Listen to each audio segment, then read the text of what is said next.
Does anybody else, I think at this point, you guys understand kind of like how to find things about your character you didn't know before, how to start getting into the voice, posture, and facial expression. Practice in the mirror with facial expression too. That's the other thing I didn't think about.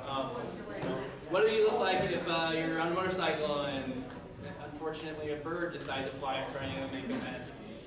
You know, that kind of thing. You know, what do you do if you wanted to look like a horse? What would they look like? You know, like just really goofy crap and just Hands are on fire.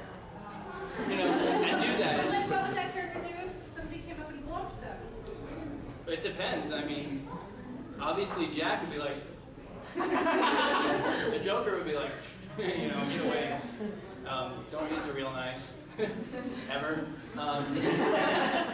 So that's another thing too. Think about situations that you're going to find yourself in at the con, glomps, photo ops. There's been a couple times where I've broken character because something so random has happened where I just, I don't know what to do.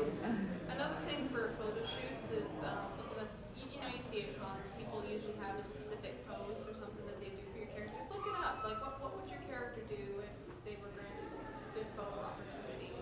As an actor, you get to do that, but like in the show, there's a special pose. Practice it.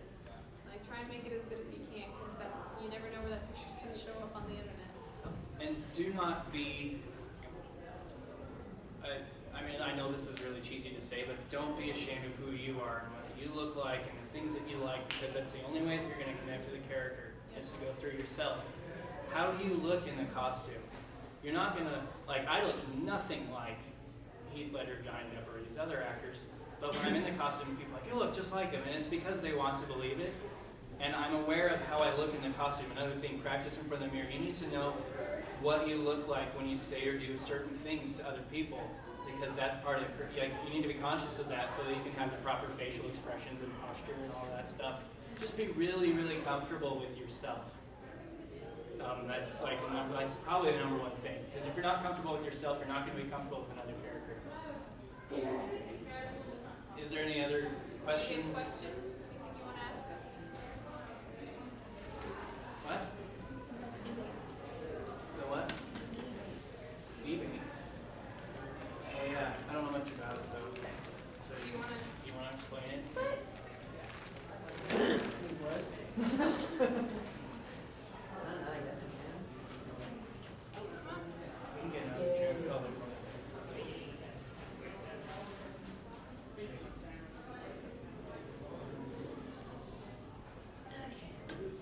One of the things that I found helped with acting was practicing in front of the mirror with an e-bank. Basically, it's a bank of emotions. You write down a particular emotion that you want to be able to portray on stage, and you list experiences that happened in your own life that made you feel that way, so that you can examine your own expressions and incorporate it into your character. Because really, acting is just reacting to everything that's going on around you. Yeah, and like, obviously, if Jack was sad about something versus the Joker was sad about something, if that's possible, how would they react? Jack is somebody who kind of hides when he's uncomfortable. He kind of likes to, as everybody, like in Paris too, he kind of likes to get away. He doesn't really like to show his emotions to other people, except, you know, being silly. Kind of, he's very charismatic and he's kind of a performer. I noticed that when the Joker's uncomfortable, he stutters. If he feels a little bit of an emotion, he'll stutter. And that's really the only indication. So it's like kind of weird because it's like, okay, this is how I react to this, but this is how the character reacts.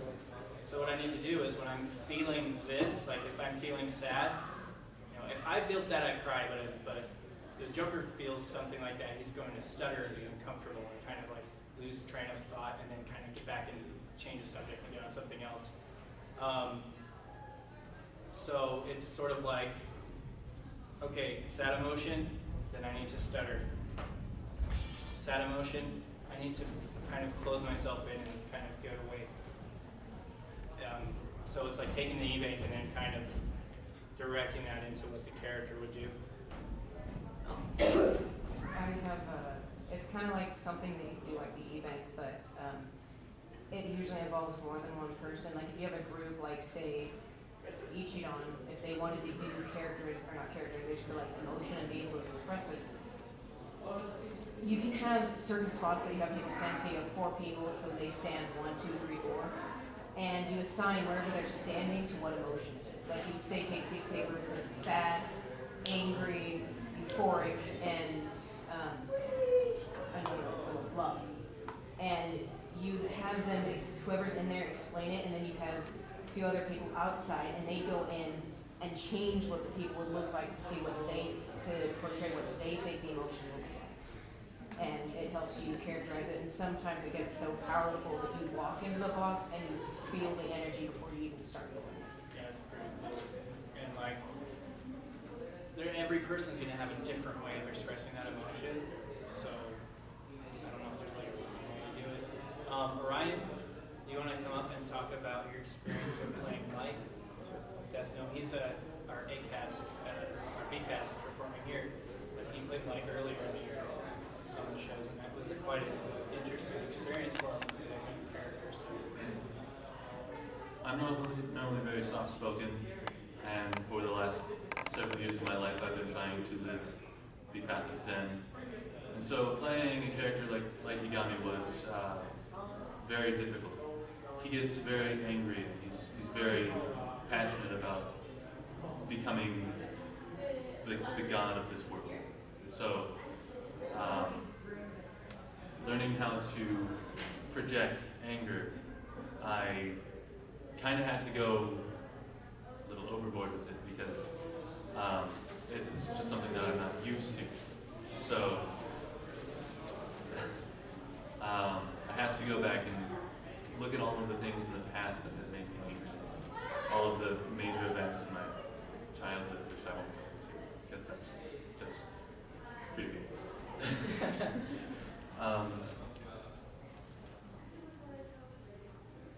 I was never able to really get into the things like e-banks because I don't like the feeling of being angry, and so seeing myself angry is something that I didn't want to really associate myself with. So the way I managed to actually go all Wolverine, Rage, Berserker mode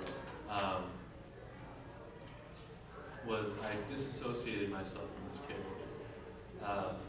That's an important thing to remember, is that if you're playing a character who is a villain, who's so opposite from yourself, you don't want to associate yourself with the negative aspects of that character. You want to disassociate yourself. So I thought of someone else doing these emotions. It was a completely different person who was up on stage punching my brother in the face. And it was a very intense experience. All in all, I think it helped. But I'm not sure I want to play the angry character. Maybe you could show us a line, maybe? Just to show how different you are in life. I know that it's like hard. No. I gotta spit out my gum. Yeah, when you get shot in the hand by Blah, blah, blah. by people. Did you also take up tennis for a moment too? Yes, in order to get into the character, I learned about the things that he did in his everyday life. The things that he did is he studied obsessively. I got a flavor for barbecue chips of all kinds. I picked up tennis, and I learned jiu-jitsu. Yes, that's the reason why I learned jiu-jitsu. I'm gonna give you a little spoiler alert. Light gets shot by one of the other characters, which you will learn if you. Actually, it's in the line, so he gets shot by Matsuda. So